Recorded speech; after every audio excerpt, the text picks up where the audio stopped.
In the heart of Bangalore, garbage is festering everywhere. This neighborhood is literally drowning in it. Em Lisboa, continua a amontoar-se o lixo nas ruas. É a greve dos cantoneiros contra a privatização de serviços pelo município de António Costa.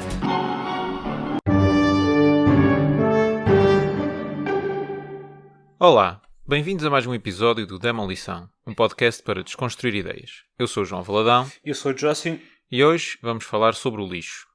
O lixo existe desde que existem seres humanos, mas a verdade é que produzimos cada vez mais lixo. Estamos viciados em lixo, o lixo é um negócio e que tem a máfia a ver com isso.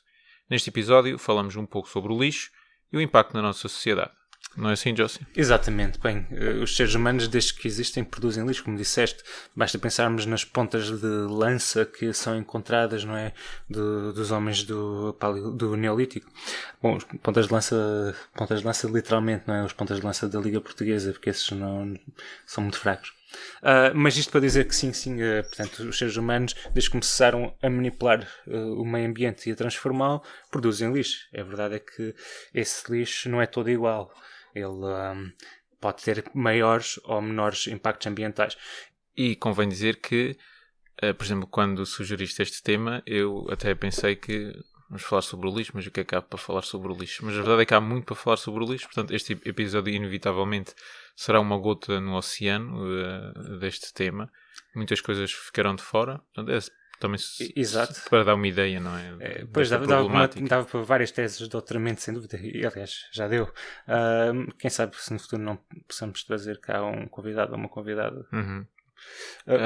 Mas então, antes de debatermos o lixo na atualidade, que também será o grosso do que queremos falar, em termos históricos, o que é que podemos falar sobre o lixo, não é? Sabendo que sempre produzimos lixo. Sim, bom, na antiguidade e em áreas com baixa densidade populacional, a produção de resíduos foi mais ou menos insignificante. Aliás, como é ainda hoje em dia nas sociedades tribais. Já nas áreas com maior população, mesmo que os resíduos fossem maioritariamente biodegradáveis, também tinham que ser alvo de cuidados.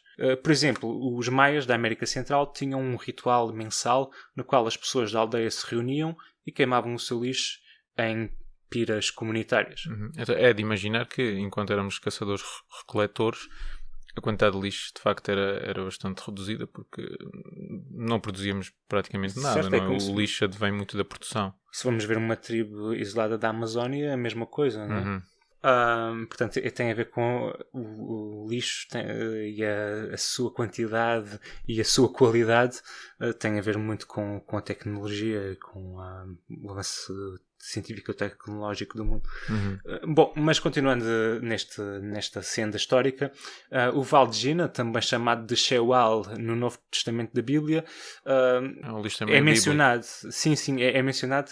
E a menção é a seguinte: embora eu deixe ao Sheol, tu estás lá.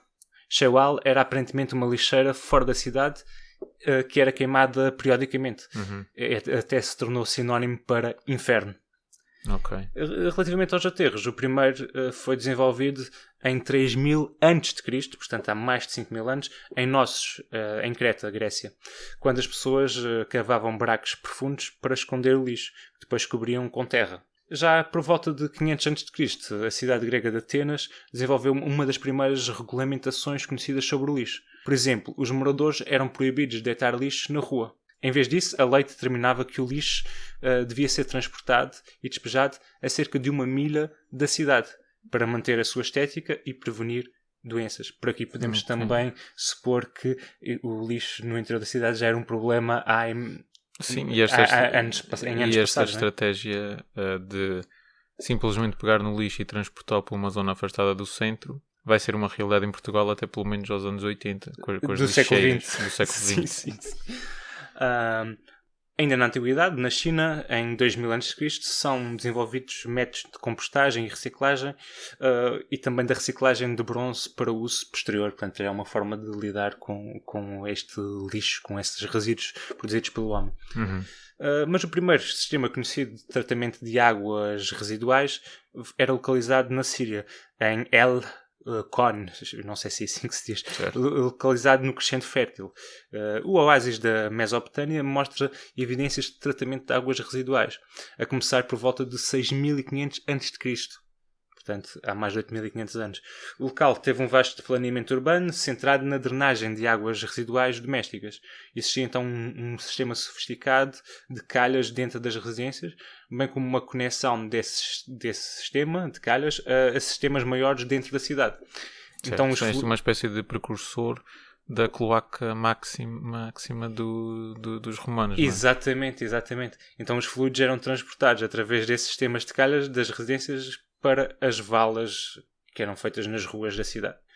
Bom, no Antigo Egito, pensa-se que era hábito atirar lixo para o rio Nilo. Aliás, o Nilo era completamente omnipresente na cultura clássica egípcia, como é evidente, e também neste aspecto. Há pouco falaste da cloaca máxima e eu agora pergunto-te como é que era essa gestão de resíduos no Império Romano.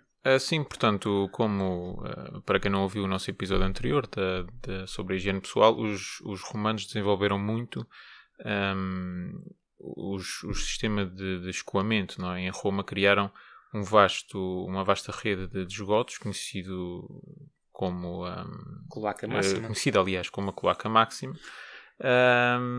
E então essa cloaca máxima desaguava no rio Tibre, de certa forma também causava uma poluição extrema, não é? Porque nenhum destes resíduos eram tratados, apesar de não estarmos aqui a falar exatamente de resíduos tóxicos, mas muito as necessidades das pessoas, e depois havia sempre aquela dinâmica de rio como fim desses resíduos, mas também como zona de banhos, para a prática da higiene. E também como água para consumo próprio. Exato. E então é também com a contaminação dessa água potável do Tibre que surge a necessidade de trazer água de outros pontos através precisamente dos aquedutos. E então o acesso ao sistema de esgotos era visto como um sinal de status nessa sociedade romana. Portanto, queres dizer que o acesso a esse sistema dependia do estatuto socioeconómico? Sim, portanto, em comparação com civilizações do crescente fértil, como falaste há pouco, os sistemas de tratamento e gestão de resíduos no Império Romano era estratificado socialmente, dependendo fortemente do estatuto socioeconómico, que é, de certa forma, semelhante ao acesso à água, que, como vimos no episódio passado, era diferenciado para o imperador, aqueles que podiam pagar, e aquele que ia para consumo público, não é? Que na verdade era apenas 40% da totalidade da água que chegava a Roma. E será que havia assim uma força recoletora de lixo já nesta altura ou não? Assim, portanto, locais arqueológicos e textos antigos a que temos acesso hoje em dia mostram evidências de uma primeira mão de obra especializada nessa gestão de resíduos, ou seja, os primeiros homens do lixo. Interessante. Sim. Quais eram as suas tarefas? Portanto, estes homens tinham como tarefas recolher os resíduos que estavam armazenados em casas não ligadas ao sistema de esgoto e posteriormente vendiam esses resíduos a agricultores. Portanto, podemos imaginar aqui questões de adubo, não é? Ou excrementos humanos, ou de animais, ou restos de alimentos. Matéria orgânica. Certo. Ou seja, já nesta altura a recolha de lixo era um negócio, não é? Porque eles pegavam nesse lixo e davam-lhes um fim que lhes dava retorno económico. Sim, e até, tanto quanto sei, as famílias que utilizavam esse serviço também eram obrigadas a pagá-lo, não é? Certo. Portanto, ao mesmo tempo, é também claro que os povos clássicos já tinham capacidade de produzir resíduos que foram capazes de durar até aos dias de hoje. Um exemplo óbvio são as incontáveis peças de cerâmica que encontramos por toda a Europa. Se pensarmos bem, é a primeira forma de embalagem mais ou menos descartável. Muito interessante. Não tinha pensado nisso, mas faz sentido. E se calhar podíamos agora saltar um bocadinho para a Idade Média e tinha esperança que tu me pudesses esclarecer um pouco sobre a expressão água vai, esta prática que aparentemente durou muitos séculos, não é? Pois é. Aliás, isto também já vem desde a antiguidade, este acumular de detritos que levavam a que surgissem doenças, como a peste bubónica, a cólera e a febre, só para citar algumas. E, portanto, claro que essas doenças alteraram as populações da Europa e influenciaram até as próprias monarquias. Portanto, estas doenças foram causadas por lixo que muitas vezes abrigava ratos e que contaminava abastecimentos de água. Até nem era incomum os europeus lançarem o seu lixo e até os dejetos humanos pela janela. Aliás, Daí vem a expressão água vai, que era utilizada, parece, em Portugal, quando a pessoa ia lançar, portanto, os seus, digamos, detritos, as suas necessidades fisiológicas pela janela para, portanto, para a estrada comum, para o caminho comum, não é? Certo. Eu às vezes gosto de apreciar a arquitetura das casas e, por exemplo, aqui nos Açores vemos muito casas antigas em que a base da casa, portanto, tem uma pedra de cantaria. Portanto, ou seja, imagina que... Uma espécie de vala de conduta. Não, portanto, imagina que a casa é branca, mas a parte inferior da casa portanto, em pedra de cantaria. Estou a ver. Ou seja, geralmente é negro, não é? Ou seja, porque a rua portanto, também não era alcatroada ou nem tinha calçada, era terra batida, provavelmente até tinha muita sujidade, portanto as casas eram de certa forma protegidas na sua base. Portanto, a parte branca da casa, essa parede branca, estéticas, não ia até ao nível do chão. Certa pressão ia ficar suja. Iria ficar bastante suja. E podemos imaginar aquelas ruas de Lisboa, não é? Apertadas, pré-terremoto, não é? Uhum. E com as pessoas a lançarem os conteúdos dos seus bacios janela fora, devia ser de facto um cenário bastante lamentável e propício a doenças. Imagina então como é que eram nas maiores cidades, porque deduz que a resolução desses problemas tem a partir daí, não é? Porque é nos grandes centros urbanos que a coisa começa a ficar caótica e a precisar de resposta. Pois, de facto, as primeiras metrópoles foram as primeiras a abordar os problemas do lixo em larga escala, principalmente porque os problemas se tornaram absolutamente terríveis. No século XV, portanto, Paris, a maior cidade europeia à época, que tinha cerca de 225 mil habitantes, muito menos do que hoje em dia, mas num sistema sem saneamento e sem gestão de resíduos, era muito problemático. Claro. Tentou reverter a sua reputação, que naquela altura já era imunda, instituindo a limpeza obrigatória das ruas e empregando milhares de coletores de lixo para transportar o lixo diretamente para fora das muralhas da cidade.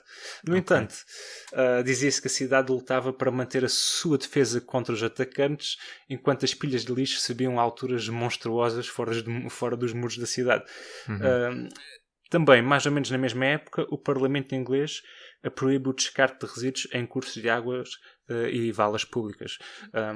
Aliás, há aqui um livro que nós consultamos da Andrea Barbosa, chamado Lixo em Portugal, em que ela menciona precisamente as carcaças que flutuavam no rio Tamisa, os restos de dejetos humanos, todo o tipo de coisas que criavam assim, uma atmosfera dantesca.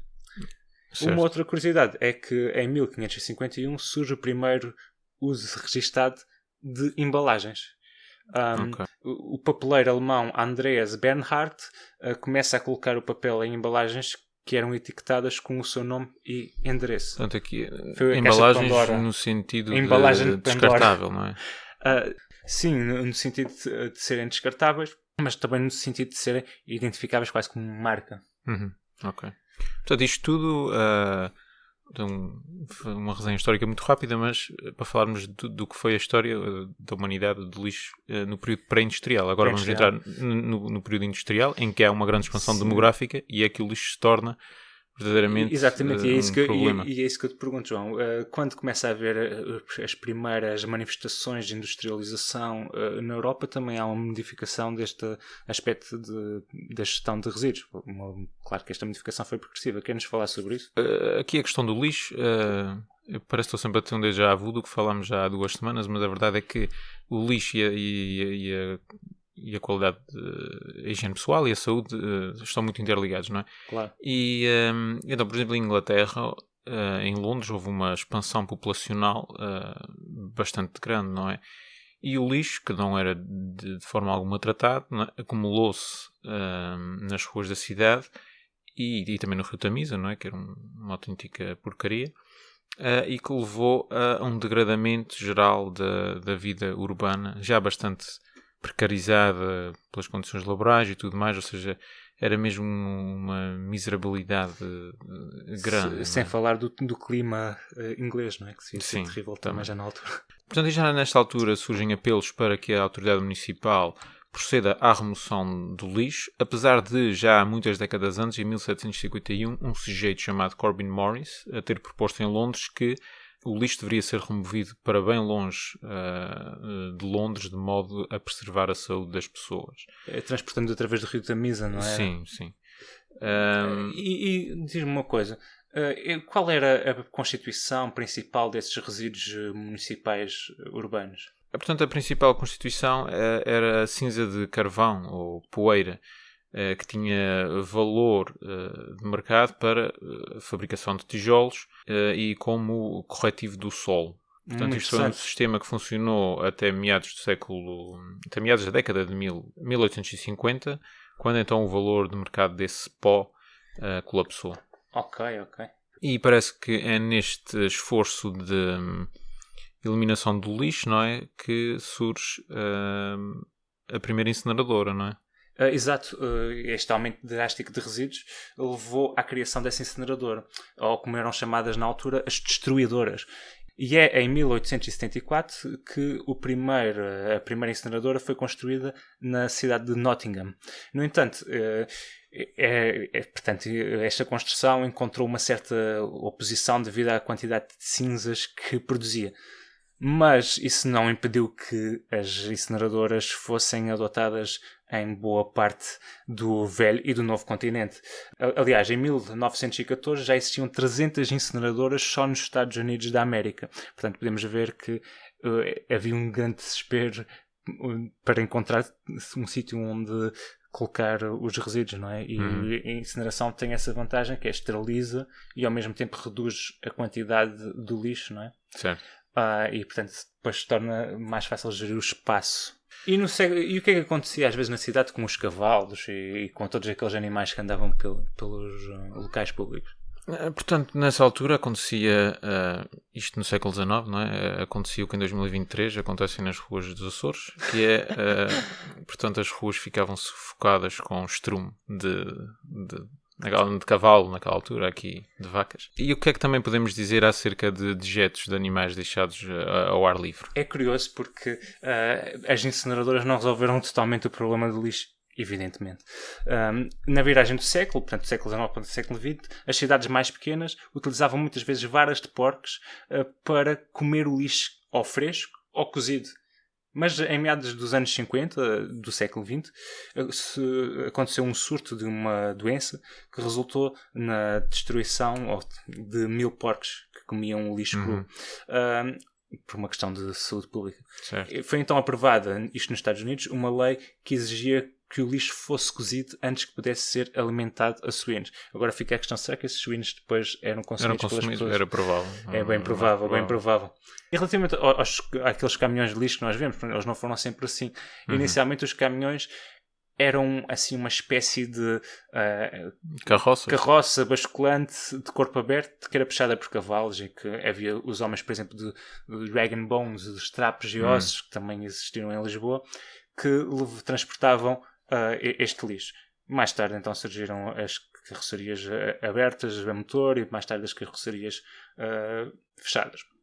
Bem, e depois no século XX começaram a surgir os primeiros aterros sanitários e tornando-se populares nos Estados Unidos, sobretudo para recuperar e utilizar o espaço pantanoso para se livrarem do lixo, uma vez que era um espaço, digamos, inútil do ponto de vista humano, não é? Certo.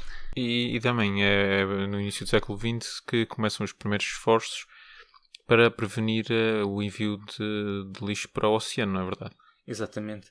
Portanto, acho que até há, não sei se falámos sobre isso, que as cidades ali à volta de Nova Iorque lançava muito do seu lixo pelo rio Hudson abaixo, e as cidades ali à volta, como Newark e assim, eram banhadas. Levavam com esse lixo todo e depois levou a uma proibição desse envio de lixo, e foi aí que Nova Iorque também ficou com um problema de ter que resolver esse... E hoje em dia nós podemos ver isso naqueles países que nós dizemos serem do terceiro mundo, não é? Ou que dizem ser do terceiro mundo, em que se vê precisamente os rios cheios de poluição de todo tipo de coisas que vão dar às cidades e às praias e a todo lado. Bom, mas isto agora para finalizar a nossa resenha histórica, chegamos ao século XX e os sistemas de produção e distribuição em massa foram muito mais desenvolvidos. E essa mudança económica produziu então essa mudança económica fez então com que muito mais produtos fossem comprados e adquiridos pelas pessoas. Também criou empregos que ajudaram a aumentar a riqueza, que depois foi também usada para comprar mais produtos, não é? Essa lógica do consumo. E como as pessoas foram capazes de comprar mais coisas novas, elas também pararam de ver, de alguma forma, os artigos partidos e usados com aquele valor que se via antes, em que se reparava, se reutilizava muito mais, não é? E, aliás, até ao século XX. Se fez isso muito ao final do século XX aqui nos Açores.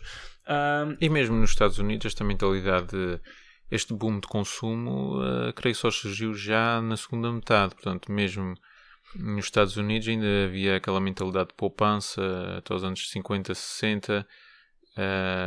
Só a partir daí é que surge então este consumo excessivo. Os resíduos mais problemáticos, mais poluentes, mais perigosos são algo bastante recente, não é? É uma coisa dos últimos 100 anos. Sim, não só na qualidade dos resíduos, mas também na quantidade. Na quantidade, sem dúvida. Aliás, também a população mundial cresceu exponencialmente. E em Portugal, só há 27 anos é que começou a haver uma gestão de resíduos assim mais cuidada. Ok, então agora vamos ver com mais atenção estas questões contemporâneas do lixo. I will advise Canada that your garbage is on the way. Prepare a grand reception. Eat it if you want to. Your garbage is coming home. Pronto, e então, sendo assim, vimos que a partir do século XIX houve um grande crescimento populacional, acompanhado de um grande crescimento da produção de resíduos e também da natureza desses resíduos, e é sobre tudo isto que então vamos entrar no século XX e debruçarmos-nos mais sobre a problemática do lixo na forma como a conhecemos hoje, não é? Certo. Aliás, no último século, a percentagem de pessoas a viver nas cidades passou de 5% para 50% da população mundial.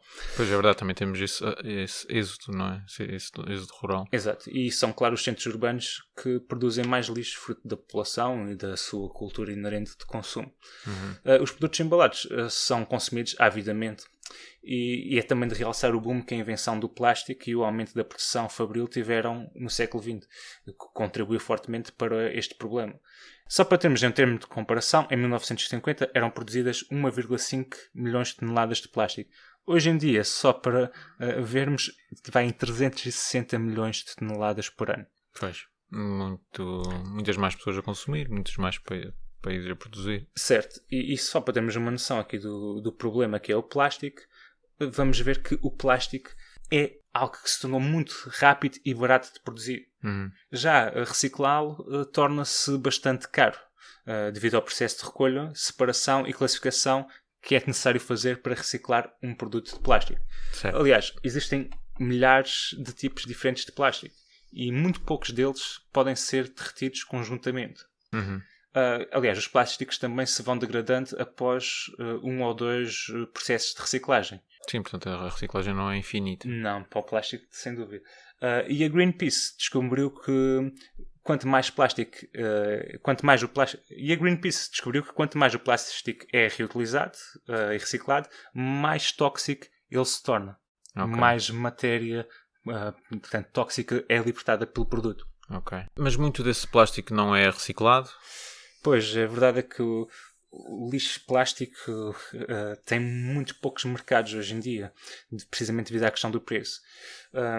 E que isto acaba por ser uma realidade que as pessoas desconhecem. Por exemplo, enquanto 52% das instalações de reciclagem nos Estados Unidos aceitam plástico de todo o tipo, por exemplo, aquele utilizado em recipientes, menos de 5% desse plástico é realmente aproveitado.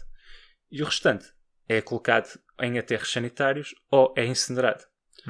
Quanto aos plásticos PET, aquele que é, por exemplo, utilizado em garrafas de plástico, só 21% é reciclado. Já a União Europeia garante que 25% do seu plástico é reciclado. Porém, só 6% do plástico novo em circulação é plástico reciclado. Ou seja, se soubermos fazer contas, e eu não sei fazer muito bem, mas acho que sei fazer estas, percebemos que a taxa de plástico reciclado versus a taxa de plástico novo que é consumido, cria aqui um grande problema, que é que vamos ter cada vez mais plástico não reciclado.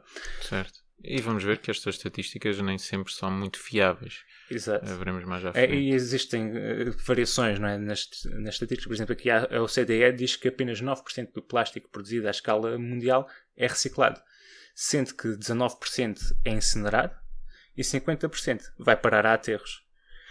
Os 22% restantes acabam por ser descartados em lixeiras descontroladas ou queimados a céu aberto ou até lançados simplesmente no meio ambiente. É ainda de realçar que os plásticos são responsáveis por cerca de 3,5% das emissões de gases com efeito de estufa. Já na Europa, a recuperação de energia é a maneira mais utilizada para descartar os resíduos de plástico. O que é a recuperação de energia? É, no fundo, a energia produzida em incineradores, seguido da reciclagem. Sendo que cerca de 25% de todos os resíduos de plástico gerados são depositados em aterros. Sendo que também metade do plástico recolhido para reciclagem é exportado para ser tratado em países fora da União Europeia. Isto é um grande problema que já vamos ver a seguir. Os motivos para a exportação incluem a falta de capacidade e de tecnologia ou até de recursos financeiros para tratar os resíduos localmente. É uma forma de responsabilização. Sim, quer dizer, eu não diria falta de recursos financeiros, mas talvez falta de vontade financeira, não é? Uma forma de poupança. Claro. Mas veremos isso adiante. Bom, e a respeito dos plásticos, da reciclagem dos plásticos, por exemplo, para um plástico estar em contacto com o alimento, ele tem que ter certas propriedades. Por exemplo, o plástico PET é o único plástico reciclado que pode estar em contacto com alimentos porque é o único que ainda assim é seguro. Portanto, todos os outros plásticos não podem estar. Por aí vemos a insustentabilidade que é ter estas embalagens todas que nós temos em plástico. Pronto, eu sei que isto são muitos dados estatísticos, mas pronto, para compreender este fenómeno de lixo é preciso saber também estas estatísticas e olhar para elas e estar atento. Mas há outras curiosidades e outros fenómenos importantes à volta do lixo, não é, João? Portanto, os americanos são os que mais lixo produzem per capita no mundo, cerca de 3 kg por dia, o que dá mais de 1 tonelada por ano. Por pessoa, não é? É por pessoa, certo. Os Estados Unidos, que contam apenas com 5% da população mundial, mas que produzem 25% do lixo que é produzido no mundo. American Dream. Portanto, eu li aqui um livro muito interessante enquanto estávamos a estudar para este episódio, que se chama Garbology, de Edward Humes. Ok. E ele faz uma comparação muito interessante, que é: uma pessoa pode só precisar de uma campa quando morrer, mas o lixo dessa pessoa vai precisar de 1100 campas. Interessante. E pronto, e a verdade é que produzimos cada vez mais lixo, ou neste caso os Estados Unidos, do qual estamos a falar. Portanto, a Environmental Protection Agency, que é uma agência ambiental dos Estados Unidos, estima que em média, entre os anos 80 e 2000, a média de lixo produzida aumentou em 1/3. E se formos ver desde os anos 60, a diferença ainda é maior, cerca do dobro. Ok, os países ocidentais parece que então produzem bastante mais lixo do que os restantes, não é? Sim, portanto, se pegares num mapa, seja assim uma pesquisa rápida no Google da quantidade de lixo que é produzida per capita no mundo, vês que há uma disparidade tremenda entre os países do Ocidente e os países mais pobres, não é? Sendo que os Estados Unidos e a Europa são os que produzem mais e a Ásia, especialmente a África, é que produz menos. E mesmo assim há uma diferença grande entre os países do Ocidente. Os Estados Unidos produzem cerca de 50% mais lixo do que países como a Alemanha, a Áustria ou a Dinamarca, e produzem cerca do dobro do que os japoneses. Pois, e certamente 100% mais do que Portugal, que produz à volta de 500 kg por pessoa por ano. Ou seja, não sabia. É o dobro. E o Japão? Sim, já que estávamos a falar do Japão, eles têm uma relação muito própria com o lixo. Temos sempre aqueles episódios, não é, marcantes dos campeonatos de futebol em que eles recolhem o seu lixo no final do jogo. Segundo pessoas que eu conheço que foram a Tóquio, não há caixotes de lixo públicos em lado nenhum. Portanto, as pessoas... Como é que eles fazem? Portanto, se produzes lixo, ficas com ele e então quando chegam a casa é que depositam o lixo no seu... Cada um é responsável pelo seu lixo, cada um mesmo, é responsável mesmo pelo no espaço seu lixo, público. sim. Portanto, é uma questão cultural. Ok. Pronto, e ainda sobre nesta E o que é que nos diz mais o Edward Humes? portanto, ele comenta que a economia moderna, tal como está estruturada, esta encarnação presente do sonho americano, que nem sempre foi assim, está intrinsecamente ligada a uma infinita e acelerada acumulação de lixo. Ele chega a dizer: estamos viciados em lixo, e é difícil ultrapassar um vício quando nem conseguimos admitir que temos esse problema. Sim, que isso no fundo é uma dependência do consumo, não é? O lixo é um produto desse consumo. É certo.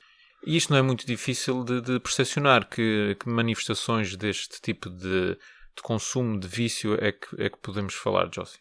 Bem, vamos ver que isto vai desde as embalagens, passando até pela obsolescência programada, mas também à moda. É só uma nota, não é? Para quem não sabe o que é a obsolescência programada, basicamente, portanto, é quando um aparelho eletrónico é programado para, de forma direta ou indireta, não é? É programado para deixar de funcionar passado um período de tempo. É para substituir por outro, não é? Exatamente. Como os Ou seja, telemóveis da Apple ou telemóveis no geral, não é? Já não tens aparelhos que duram 30 ou 40 anos. Sim, como havia no passado. E isto é desenhado mesmo para ser assim, não é? Uhum. Ou seja, as preocupações económicas estão acima das preocupações ambientais. Portanto, tudo o que as marcas fazem é um greenwashing tremendo. E eu também ouvi dizer que e também é interessante que aparentemente o lixo tornou-se num medidor da prosperidade, não é? Pois, há quem diga que se há muito lixo, isto é um bom sinal, é uma manifestação de que a economia está saudável. Essas pessoas começam a produzir menos lixo. Temos de ter cuidado porque se calhar vem aí uma recessão. Pois. Mas como eu disse antes, este tipo de mentalidade nem sempre existiu mesmo nos Estados Unidos, não é? Ainda havia até os anos 50 uma mentalidade de poupança muito ligada então à classe média, Certo. que então depois começou a desvanecer-se em detrimento de um consumismo mais radical, não é? E isto é um tipo de pensamento que nunca existiu na história humana. Portanto, os humanos sempre souberam, sempre pensaram em reaproveitar os instrumentos que tinham. Esta coisa do usar e deitar fora é uma inovação. Pensar se isto não será Inovação desenhado entre aspas, não é? para ser assim, porque as pessoas de facto não pediram para as coisas virem em embalagem de plástico. As pessoas não pediram para os produtos terem um impacto ambiental extremo. Portanto, isto foi uma questão económica e de conveniência e que não foi, digamos, uma adoção democrática. Foi uma falta de alternativa. Sim, foi uma imposição, não é? Sim, Mas que é facilmente adotado porque também é questão de facilitismo, não é? Exatamente, uma questão de conveniência. É tudo muito mais fácil. Mas não podemos dizer que tenha sido uma decisão das pessoas que levou a isto, porque isto foi decidido, Certo. as pessoas, portanto, consomem. Claro. Sim, e isto é uma grande discussão que quando falamos da poluição e tudo mais, a mudança é sempre posta na ótica do utilizador, não é? É sempre o utilizador que tem que adotar. Porque é que não é o supermercado que deixa de embalar tudo em plástico? Porque mesmo aquelas coisinhas, porque é que as fábricas não deixam de... Mesmo vais a um supermercado, já não vou comprar, sei lá, uma garrafa de plástico, vou comprar de vidro. Mas depois vais tipo à secção da limpeza, ou seja, do que for, ou mesmo da frutaria, e tu tens imensas coisas em plástico. Certo. Porque é que não são as grandes empresas mesmo também que tomam essa iniciativa? Porque ninguém não é? as obriga. Porque Fazem o que querem. Pois. E é muito fácil responsabilizar o consumidor. É que há uma escala micro, de facto, não sei se em tempo útil faremos uma mudança. Não fazemos mudança nenhuma, claro que não. Pronto, e apesar das pessoas não perceberem o lixo na sua escala macro, porque na verdade tu vês o lixo, pronto, se fores um país mais pobre, não é? Há aquela questão toda do lixo nas ruas e as pessoas queimam o lixo, também falaremos disto mais à frente, mas nos países desenvolvidos tu na verdade só vês o lixo que tens na tua casa e no ecoponto ou no contentor que está na rua. Depois desaparece. É uma coisa que tu não vês. A menos que vivas próximo de um aterro. Exato, mas o lixo rege praticamente tudo o que nos mole enquanto sociedade, a energia, a comida, a poluição, a água, a própria política, o clima, como já estamos sempre a falar, e a economia está muito ligada ao lixo. É interessante, mas O as lixo é uma coisas questão política. tão imensas em quantidade e em importância acabam por estar um bocado excluídas do nosso campo experiencial direto, não é? Uhum. Por exemplo, passa-se a mesma coisa com os matadores, não é? Sim. Imensa carne é consumida, mas quantas pessoas é que se cruzam com animais para consumo diariamente ou sequer frequentemente? Ou quantas pessoas é que veem animais a ser mortos? Certo. Portanto, é a mesma coisa. Se as pessoas vissem Claro. o que é que acontece ao lixo e para onde é que ele vai, portanto, se calhar tinham também mais cuidado. E se calhar agora, Se conseguisse. deixando a tua deixa de para onde é que vai o lixo, podíamos falar do lixo como um produto exportado. Portanto, o lixo não, está longe de não ter qualquer valor, não é? O lixo, para quem não sabe, grande parte do lixo que é produzido nos países ocidentais acaba nos países do sul global. Certo. Isto pode até ser apelativo para alguns países desse sul global que têm dificuldades em exportar, não têm grande indústria e acabam por ver ali a importação de lixo como um recurso, um último recurso, não é? Ok, ficamos com o vosso lixo, vocês pagam-nos. Se isso não lhe é imposto, imagino que às vezes possa ser imposto. Sim, aliás, isto... Nem que seja pela imposição de pobreza, né? alguns defendem que isto é o que se chama de colonialismo tóxico. Não é? Portanto, todos os anos, milhares e milhares de cargueiros são carregados com toneladas monumentais de lixo de países do Ocidente que então são exportados para os países do chamado Sul. E isto porquê? Porque é mais barato exportar este lixo do que criar infraestruturas necessárias ao seu processamento nos países do Ocidente, como a reciclagem. E então, o que é que se faz? É mais barato mandar esse lixo para países em desenvolvimento, ainda que haja a esperança ou não sei se isto chega a ser mesmo contratualizado, que esse lixo tem que ser reciclado. Mas quer dizer, não é expectável. Se tu não queres gastar dinheiro enquanto país desenvolvido e rico em infraestruturas de tratamento de lixo, esperares que esses países subdesenvolvidos o vão fazer, porque a verdade é que muito desse lixo que vai para esses países acaba a ficar todo misturado, mesmo lixo tóxico e tudo mais, e muitas vezes esse lixo é contado nas estatísticas da União Europeia e de outros países desenvolvidos como lixo que está efetivamente a ser reciclado, mas a verdade é que desde que eles saem dos nossos portos, nós não temos maneira de saber o que é que Eu acho acontece. que temos maneira, é uma forma de desresponsabilização apenas. Toda a gente sabe que anda por lá famílias a viver no meio do lixo, à procura de, por exemplo, no lixo eletrónico, à procura de restos de cabos para derreter mesmo ali a céu aberto, por exemplo na Gana, para obter o cobre para depois revender, ou outro tipo de minério e outro tipo de componentes que existe neste material eletrónico e no plástico e em tudo e mais alguma coisa.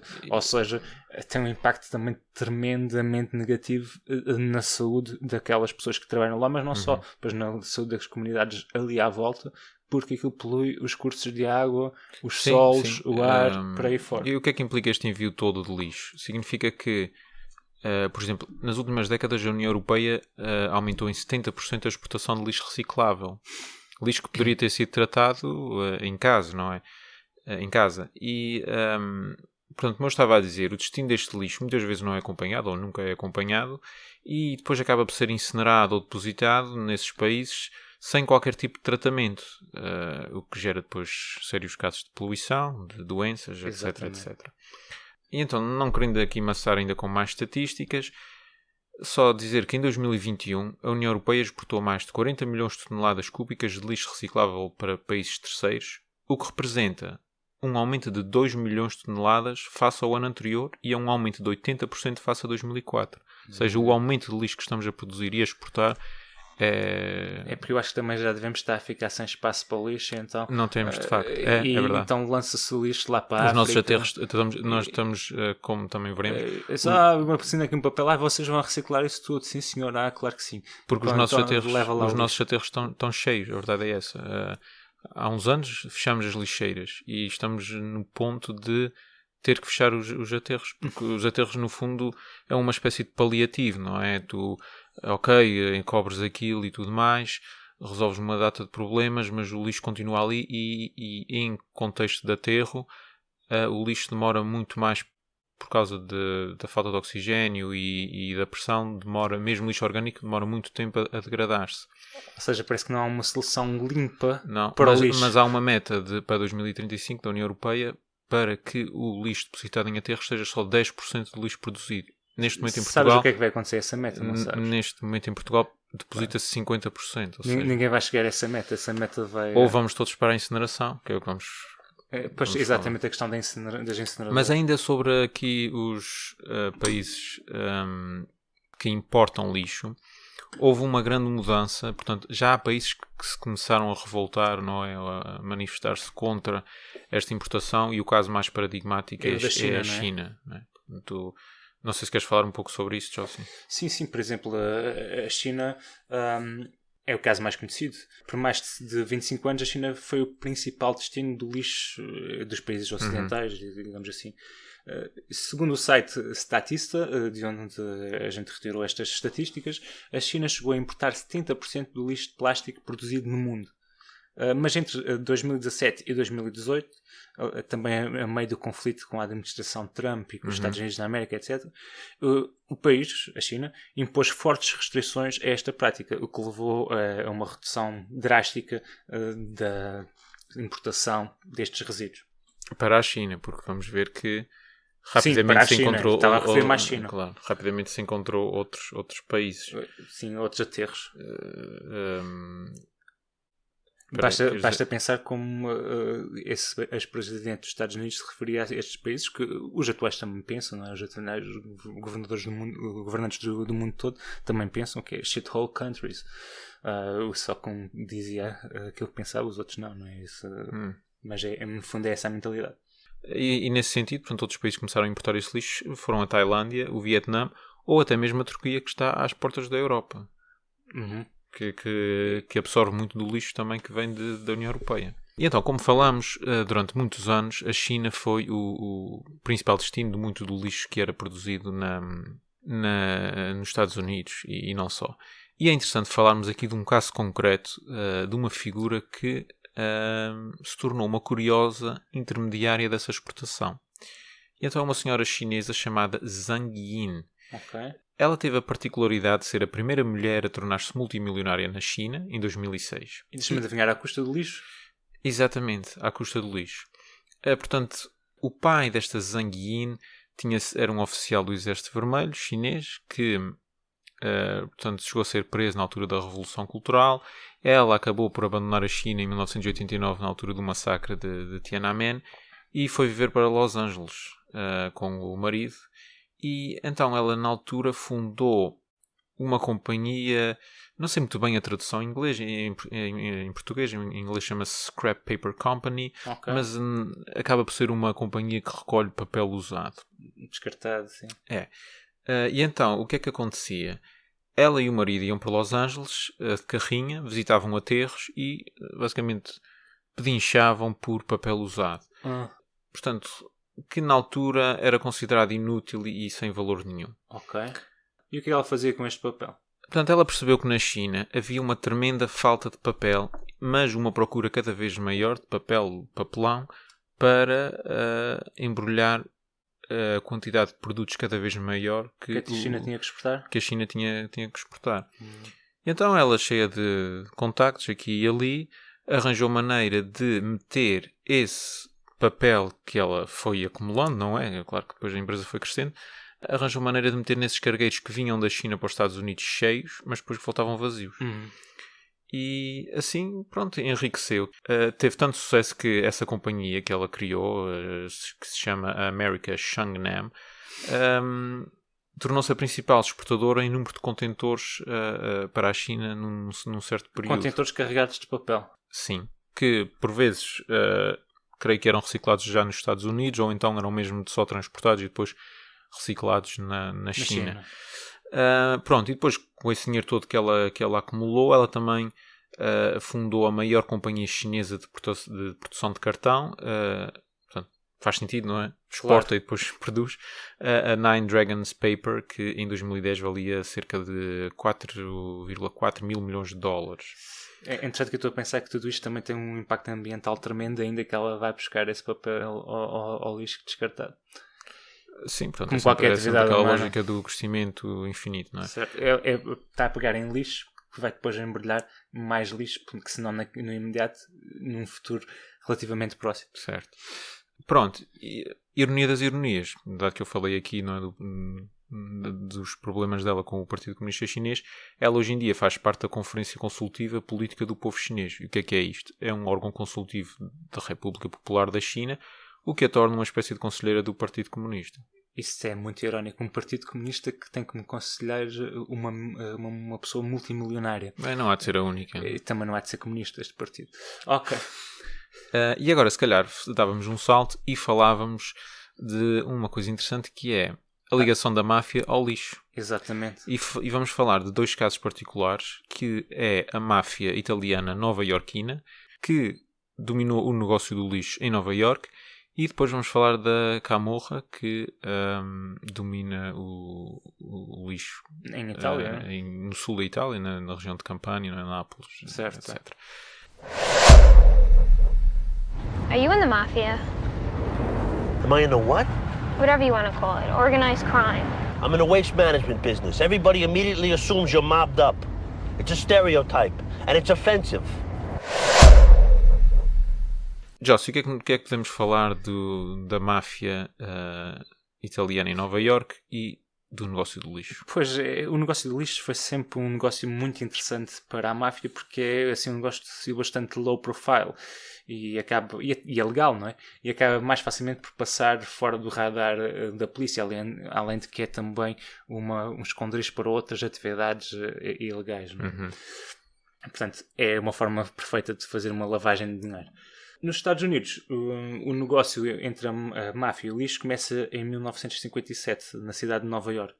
Nessa altura, as autoridades municipais desresponsabilizavam-se de recolher o lixo comercial e legislaram que as companhias que se quisessem livrar do seu lixo teriam de que o fazer através de companhias privadas. Certo. E é com essa oportunidade de negócios que as conhecidas 5 famílias da máfia italiana nova-iorquina passam a dominar esta indústria, aplicando preços bem acima do que seria de esperar com um serviço público. Aliás, como já fazia no setor da construção. Também. E na verdade até podemos aqui adicionar, de certa forma, que elas aplicavam preços bem acima do serviço público, mas também do serviço privado. E has de me explicar um bocadinho melhor porque isto acontecia porque eles extorquiam e ameaçavam os clientes que optavam pelas alternativas. Ameaçavam ainda as outras companhias de lixo e portanto, era através desses métodos de intimidação que conseguiram um monopólio do lixo. certo, portanto, se fosses um cliente não tinhas liberdade para optar por uma companhia mais barata e, pelo que sei, se tivesses uma companhia de lixo, eles forçavam-te a nunca baixar os preços ou até mesmo a aumentar os teus preços para que as pessoas depois fossem para as companhias deles. Certo. Mas isto depois eventualmente acabou, não foi? Já nos anos 90. Mas também há a questão do lixo químico e da reciclagem, não é, Jossi? Exatamente. A máfia, digamos que também recolheu o lixo químico e o lixo perigoso, teoricamente para o tratar em instalações próprias.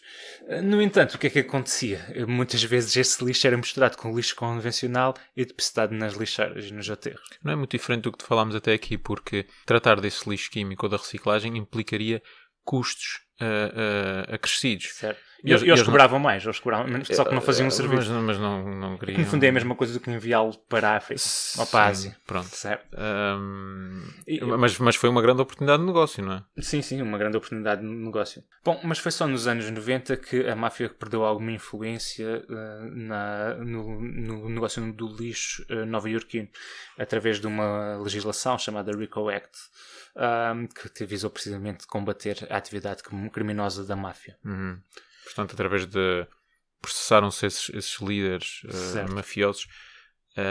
Mas é curioso que o declínio da máfia no negócio do lixo não se deveu unicamente à justiça, mas também a um outro player, digamos assim, interessante. Sim. Foram grandes companhias que teoricamente legítimas que começaram a perceber que a quantidade de dinheiro que estava envolvida no negócio do lixo e a abertura que houve para poder explorá-lo, e também quiseram apostar Certo. nesse negócio. E nem os mafiosos conseguem lutar, portanto, com grandes corporações Certo. com muito mais dinheiro, não é? Certo. E até há quem diga, porque uma vez vi aí uma entrevista de um nova-iorquino que dizia que a antiga máfia, porque ainda há muitos problemas de recolha de lixo no estado, em Nova Iorque, não é? Caminhos precários, sem segurança, contratos laborais também muito precários, a gestão de lixo também não é muito boa.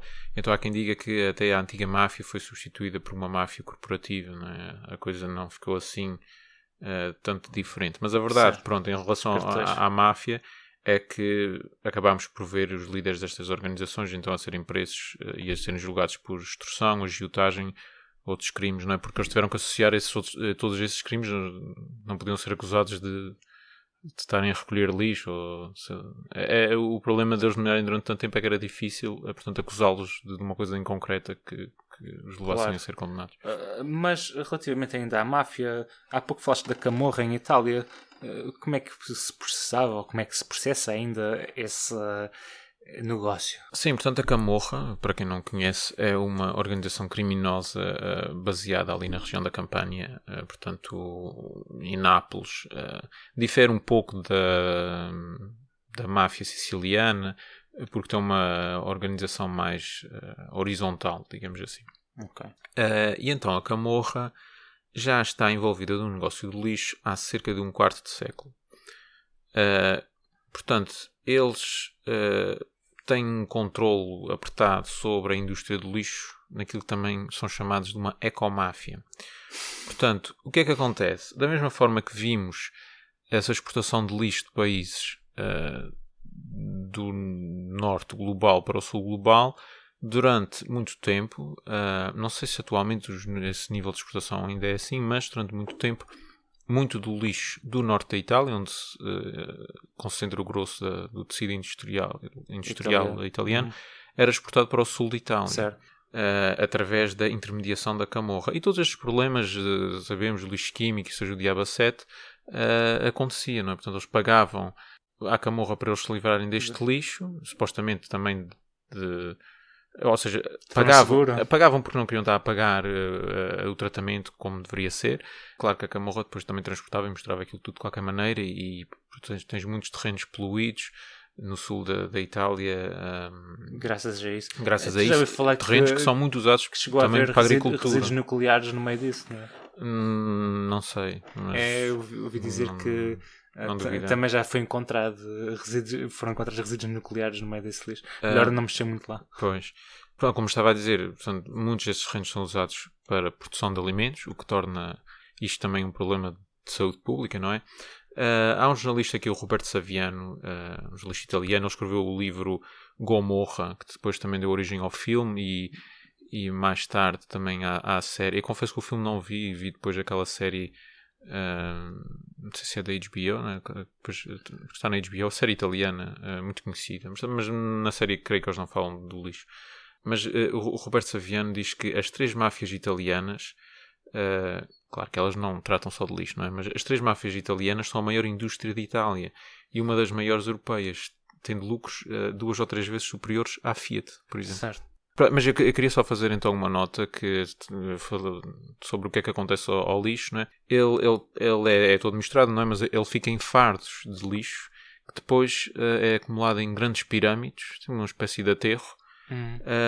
E isto ocupa vários quilómetros quadrados de terra, à custa da desflorestação e ocupação de áreas naturais, e depois também muitos destes resíduos são destinados à incineração, que depois têm os seus próprios problemas.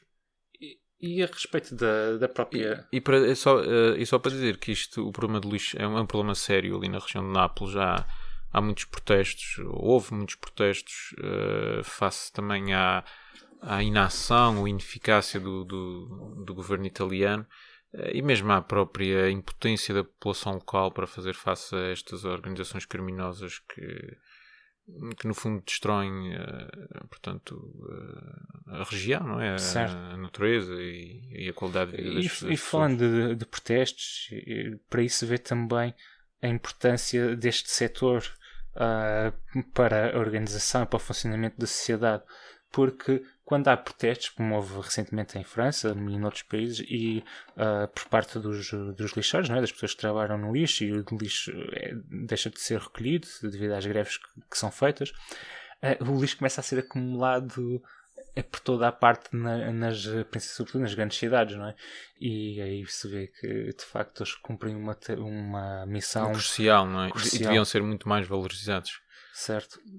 Porque de facto é como tu dizes, são das greves mais impactantes. Eu até tenho uma tese que é cada vez que alguém faz greve, professores fazem greve, médicos fazem greve, não, vinham a pagar os homens de lixo, estamos a pagar os ordenados a eles e esta merda fica toda cheia de lixo. Isto é que era uma greve com impacto. Não, é sério. Mas pronto, há pouco estávamos a falar da questão da incineração, e a incineração ao mesmo tempo tem vantagens, não é? Mas também tem as suas desvantagens. Queres falar sobre isso, João? Aqueles que defendem a incineração dizem que, portanto, é uma solução rápida para, portanto, a acumulação tremenda de lixo que estamos a ter, não é? E que causa uma data de problemas a nível de saúde e ambiental. Mas quando falamos de incineração, não falamos unicamente de incineração em centrais próprias para isso. Por exemplo, no sul global, muito do lixo portanto, que é produzido acaba em lixeiras a céu aberto, e o lixo é tanto e não há solução para aquilo que as pessoas queimam simplesmente esse lixo, não é? E às vezes quando o lixo está a céu aberto, ele também tem combustões espontâneas. Assim, há um grande risco das lixeiras se incendiarem. E só aqui em termos estatísticos, para sublinhar o que eu estava a dizer, cerca de 93% do lixo no sul global acaba em lixeiras de céu aberto. Enquanto no norte isso só acontece em 2% dos casos. E em Portugal, até 2001, ainda havia muitas lixeiras. Ainda havia muitas lixeiras, sim. Portanto, já vamos dar um salto a Portugal, mas só dizer então que essa queima também espontânea de lixo a céu aberto acaba por contribuir para o aquecimento global, mas também para a poluição local e aparecimento de doenças como o cancro, entre outras. Pois, tanto quanto eu sei, isso deve-se muito a um conjunto de toxinas, chamadas dioxinas, que através do processo de queima são libertadas para a atmosfera e depois se acumulam nos cursos de água, nos solos e por aí fora, e acabam por vir parar os organismos dos animais e das pessoas que consomem tudo isso, não é? Sim, e a mesma Associação Zero diz que, portanto, a queima de resíduos produz uma poluição, ou seja, em contexto central próprio para isso, produz poluição atmosférica a um nível bastante elevado, libertando até mais dióxido de carbono do que uma central a carvão. Portanto, o que depois não se coaduna muito com a estratégia de descarbonização que temos no país, que já levou até ao fecho de uma central a carvão. E também, como nota de curiosidade, existem apenas 4 incineradoras em Portugal, não é? Uma no Porto e outra em Lisboa, e outras 2 nas ilhas, na Madeira e na Terceira. E cerca de 20% do lixo que produzimos a nível doméstico é incinerado nestas estruturas. E a vantagem disto é que reduz também o tamanho do lixo e que o esteriliza, não é? Sim. Poupa espaço. A desvantagem é que o que é que sofre com isto? Principalmente a reciclagem, porque estas centrais são monstros que precisam de ser alimentados, e então o lixo que poderia ser reciclado é desviado para as centrais. Também as centrais de reciclagem já estão, digamos, saturadas de produtos. Já quase não conseguem dar vazão. Aliás, não conseguem dar vazão porque mandam esses produtos para outros países. E convém dizer que, portanto, a taxa de lixo doméstico incinerado em Portugal é 20%, mas noutros países da Europa é bastante superior. É bastante superior, sim. Ok. Então o futuro certamente passará pela incineração, para o bem e para o mal. A curto prazo, pelo menos a médio prazo. A curto prazo é possível que sim. Mas há outros tipos de lixo também, não há? Aqueles lixos que são resultado, por exemplo, de produtos tóxicos como mercúrio, chumbo, etc., que são utilizados em tintas e em material eletrónico e por aí fora. Eu sei que em África, nos anos 90, houve uma grande fuga de uma coisa que produzia uns vapores de mercúrio e morreram milhares de pessoas numa comunidade. Também existe o lixo radioativo, não é? Algum está depositado no oceano, outro está para aí em uma espécie de bunkers que começam a certa altura a perder a sua estanquidade e a libertar no ambiente subterrâneo aquele lixo nuclear, além de todos os impactos que isso poderá ter na saúde, e que tem certamente na saúde das pessoas que lidam diretamente com esses recursos. Porque as centrais nucleares são muito bonitas, de facto, por exemplo. Sim, a energia é muito limpa. O problema é os resíduos. As pessoas, e como nós vemos, os seres humanos não são muito bons a lidar com resíduos. Portanto, achar que miraculosamente os resíduos nucleares vão ser bem cuidados quando os outros não são, não acredito muito nisso.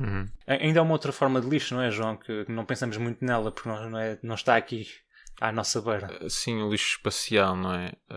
Eu confesso que não estou muito por dentro do lixo espacial, mas podemos pelo menos falar dos satélites. Grande parte dos satélites que já foram lançados hoje em dia e que estão em órbita não estão a ser utilizados, não é? Estão inativos, mas continuam lá, não é? Portanto, se pegares assim, fizeres uma pesquisa assim sobre um mapa dos satélites que andam à volta da Terra, verás assim uma nuvem de lixo do planeta à volta, não é? E se calhar nem sabemos se será pior. Será que um dia vamos ter que mandar o lixo pelo planeta fora? Não sei. E antes de acabarmos o episódio, eu queria também falar aqui de uma perturbação obsessiva compulsiva que é, ainda não há um termo para isto, mas em inglês já há quem proponha chamar-se de disposalphobia. E então... São os hoarders? Basicamente... Os acumuladores. Os acumuladores, sim. Depois já há aqui que distinguir, se bem que essa distinção não é assim muito fácil. Há pessoas que acumulam muita coisa, mas que não é necessariamente lixo. Mas há pessoas que acumulam mesmo lixo, seja o que for. E então é curioso que essa acumulação compulsiva também é chamada da síndrome dos irmãos Collier. Não sei se é assim que se pronuncia. Então, os irmãos Collier, chamados de Langley e Homer, eram dois irmãos ali da primeira metade do século XX, ricos, mas bastante introvertidos e que ficavam assim muito por casa. E eles então rebelaram-se de certa forma quando a Câmara de Nova Iorque tornou a recolha de lixo obrigatória. E eles começaram a acumular lixo, seja jornais, garrafas, caixas, vidros. Até tinham um carro, portanto um modelo Ford, daqueles muito antigos, no segundo andar da casa, debaixo do monte de lixo. O que é que aconteceu a estes dois irmãos? Morreram ambos em 1947, num espaço de dias. Portanto, Langley foi esmagado por um túnel de lixo que colapsou. E o irmão Homer, que naquela altura era inválido e precisava do seu irmão para ser tratado, para sobreviver, morreu à fome e à sede. Foram os dois descobertos, no fundo, então sim. simultânea. A polícia, quando foi à casa deles, retirou cerca de 118 toneladas de lixo da casa. Nos anos 40. Mas é assim, não pensamos que isto é uma coisa única destes irmãos. Há até um programa do canal TLC que está disponível no YouTube, que se chama Hoarding Buried Alive, e fala precisamente de casos assim. Pois, hoje em dia a humanidade tem patologias mentais para todos os gostos. Neste caso até pelo gosto pelo lixo e pela sucata. João, e podemos dizer mais alguma coisa sobre o lixo em Portugal que nos tínhamos esquecido? Certamente podíamos dizer muita coisa. Sim, podíamos dizer muita coisa. Vou repetir se calhar um pouco de coisas que já disseste, mas a verdade é que em Portugal, até os anos 80, éramos um país de lixeiras. Portanto, na maioria dos sítios, a gestão do lixo nada mais era do que o transporte do mesmo para uma localidade fora dos centros urbanos, e isto sobre qualquer tipo de lixo. Só nas metrópoles havia algum tipo de tratamento, portanto Lisboa e Porto, e já se fazia alguma incineração. Na altura as questões ambientais não tinham o peso que têm hoje, a população não se indignava com estas questões. Só nos anos 90 é que a situação mudou substancialmente. A Associação Quercus, que havia sido criada em 1985, começou a sensibilizar o país para o problema das lixeiras a céu aberto, e isto levou também ao encerramento das mesmas. Pronto, depois também veio aqui dinheiro europeu que ajudou para a construção de aterros, o que são uma grande vantagem em relação às lixeiras, porque previnem alguma contaminação dos solos e o problema dos odores e tudo mais, se bem que a forma como os aterros estão encarados hoje já são um pouco como as lixeiras eram encaradas naquela altura, não é? Já se prevê o encerramento dos aterros. No fundo é um buraco, mas é um buraco mais estanquezinho. Exato, certo. É só isso. Pronto. Depois também há a questão dos aterros estarem a atingir a sua capacidade máxima. pronto, há todo um outro problema. Ou seja, o problema do lixo é uma problemática tremenda e que não tem fim à vista. Sim, porque também só mudando os padrões de consumo é que eventualmente poderemos resolver este problema. Tal como em muitas outras coisas, no problema do lixo há aqui uma série de questões psicológicas e sociológicas e ideológicas em funcionamento. E sem essas questões de base também estarem orientadas numa certa direção, também não é possível resolver este problema. Certo, uma coisa está intimamente ligada à outra. E então, vamos acabar o nosso episódio. Perdoamos aos nossos ouvintes porque certamente muito terá ficado por dizer. Aqueles que estarão mais familiarizados com o tema certamente dirão, mas eles nem mencionaram isto e aquilo e tudo Há mais. mil e uma coisas que nós poderíamos ter mencionado, mas ficava muito longo. E também não somos... podemos revisitar este tema. Exato, e se calhar vamos fazê-lo. E lá está a lenga-lenga que dizemos sempre, não somos especialistas nisto. O nosso intuito também é, portanto, sensibilizar as pessoas para esta temática. E então, antes de acabarmos o episódio, vamos às nossas recomendações bibliográficas. E então, Jossi, o que é que tens para nos recomendar hoje? Pois, a recomendação que eu tenho, eu já a fiz, que é aquele livro da História das Coisas, da Annie Leonard, que trata precisamente o problema da cultura de consumo e de descarte que nós temos no mundo inteiro, não é? Que vai desde a extração, passando pela produção, pela distribuição, pelo consumo, até à eliminação. Portanto, trata também dessas questões psicológicas e sociológicas à volta da questão do lixo, com uma série de dados fidedignos e estatísticos que são de leitura muito agradável. Para quem não quiser ler o livro, ou para quem quiser adicionar ao livro uma série de vídeos, pode fazê-lo, porque a Annie Leonard também tem um canal de YouTube que se chama The Story of Stuff. Neste Story of Stuff há uma série de vídeos sobre a história das coisas, a história da água engarrafada e uma série de outras questões, em que existem umas animações muito, digamos, apelativas que nos explicam o funcionamento destes fenómenos e destas indústrias.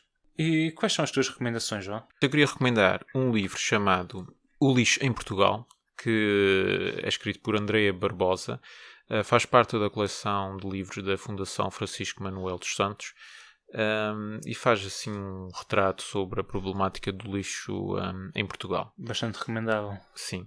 Também tem um lixo... E o que é que tens mais?